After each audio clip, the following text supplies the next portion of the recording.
أعوذ بالله من الشيطان الرجيم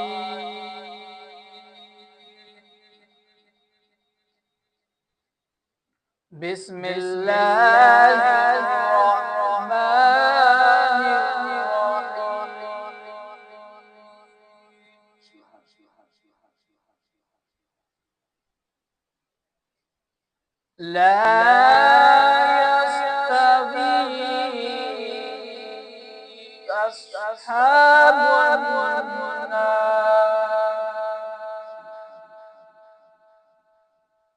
أصحاب النار وأصحاب الجنة أصحاب الجنة هم الفائزون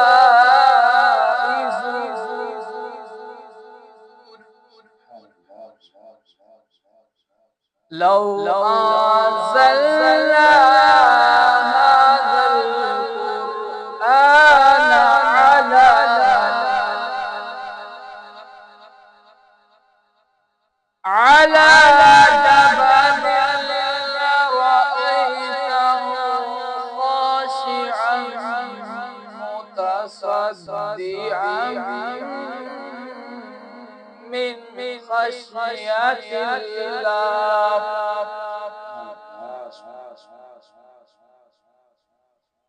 وتلك الأمثال نضربها للناس لعلهم يتفكرون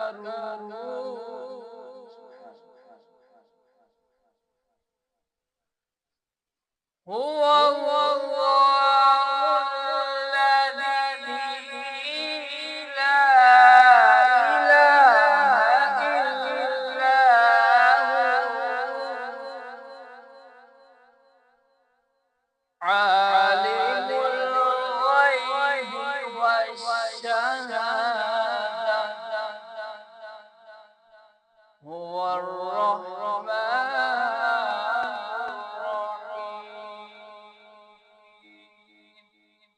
صدق اللہ العظیم۔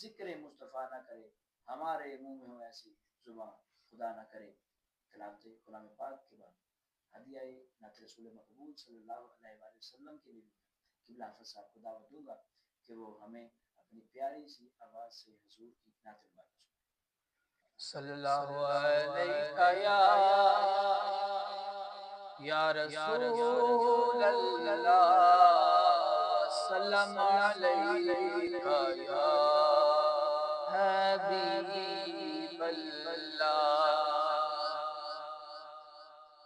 چمک تجھ سے پاتے ہیں سب پانے والے،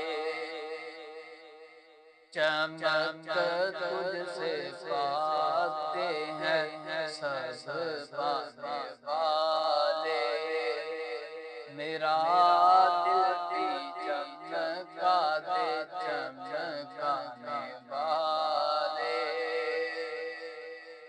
برستا نہیں دیکھ کر ابر رحمت، برستا نہیں دیکھ کر ابر رحمت، بدوں پر بھی برسا دے برسانے والے، بدوں پر بھی برسا دے برسانے والے۔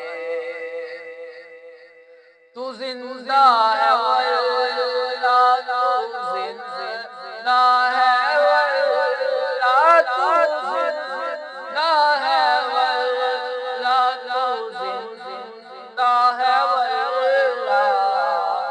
میرے چشم عالم سے چھپ جانے والے،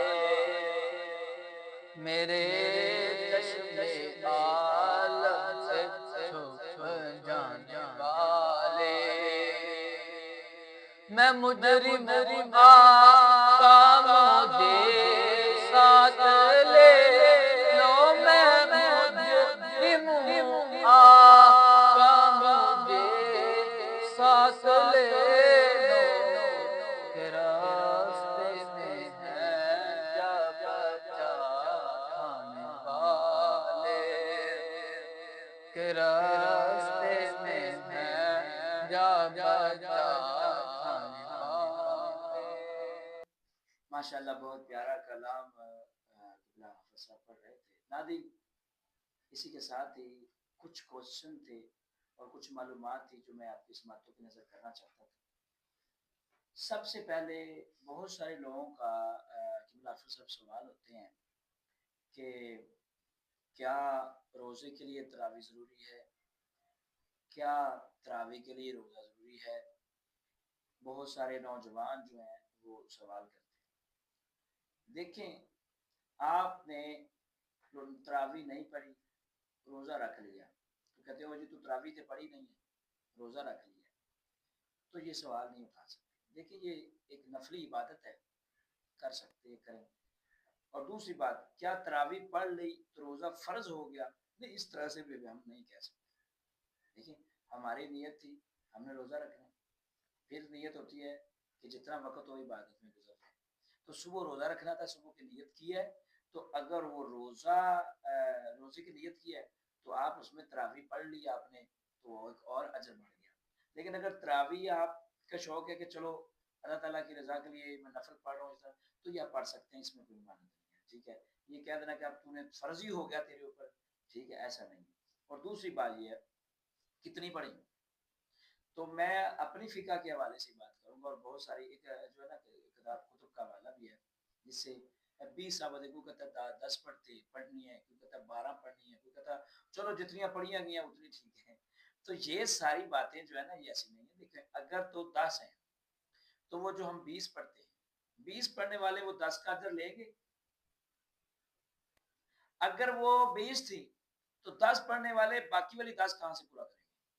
بات تو یہ ہے نا، اگر تو تراویح 20 ہیں تو 10 پڑھنے والے قیامت والے جب حساب ہوگا تو وہ کیسے پوری کریں گے؟ انکار کرنے والا 10 تراویحوں کا جو ہے نا وہ انکار کرنے والا 10 کیسے پوری کرے گا؟ اب جو کہتا ہے 20 ہیں وہ اب تھی 10 اس نے 20 پڑھی تو اجر ہو گیا نا جی. اگر نہیں جی یہ کیسے ہوگا؟ بھائی نفلی عبادت ہے، یہ نفلی عبادت ہے، سرکار کی سنت ہے، ہاں اسے فرض نہیں ہم کہہ سکتے. ٹھیک ہے، تو یہ ساری بات ہے. اور ایک اور کوشچن ہے جو نا اکثر ہمارے نوجوان نسل میں ہوتا ہے کہ سفر میں دیکھیں جی روزہ معاف ہے تو کالج میں جاتے ہیں جی سفر کرتے ہیں، کوئی کہتا ہے میرا کاروبار ہے. پہلے تو ہمیں یہ پتہ ہونا چاہیے سفر ہے کیسا. قرآن و حدیث میں سفر کی بات آئی ہے، بیماری کی، وہ بیماری جس سے کہ ہم اگر روزہ رکھیں گے تو ہماری جان جا سکتی ہے، اس طرح سے کوئی مسئلہ ہو تو آپ نہیں روزہ رکھیں گے. وہ سفر، اب سفر پہلے کی کیسے ہوتا تھا؟ گدے گاڑیوں پہ، ٹھیک ہے، بیلوں کے اوپر سفر ہوتا تھا، گھوڑوں پہ، اونٹوں پہ سفر ہوتا تھا. تو اس وہ بات تو سفر تو سمجھ آتی ہے. آج بندے نے جانا ہو کراچی میں، بھاولپور جانا ہو یہاں سے لاہور سے، تو وہ اے سی کوچ میں اس نے ٹکٹ بک کروائی ہے. تو کہ جی میرا اتنا بڑا سفر کیسے کروں؟ نہیں، یہ حدیث کو یا قرآن کی آیت کو آڑ نہ بناؤ، یہ تو فری میں فتوا خود ہی بنا رہے ہیں اپنی طرف سے. نہیں، اسی کوچ میں سفر کرنا ہے تو آپ روزہ رکھیں گے. ٹھیک ہے، اور بہت سارے مسائل ہیں، انشاءاللہ گفتگو چلتی رہے گی. ناظرین آج کا چوتھا سیگمنٹ یہاں پہ اپنے اختتام کی طرف گیا. پارٹ 2 آئے گا، بچے کے ساتھ مہمان بنیں گے، میزبان کے حساب سے ہمارا ایک چھوٹا سا شوٹ ہوگا. تو آج کا یہاں پہ چوتھا پروگرام اپنے اختتام کی طرف چلتا ہے. ناظرین دیکھتے رہیے ٹی ٹی پاکستان. السلام علیکم ورحمۃ اللہ وبرکاتہ. اللہ نے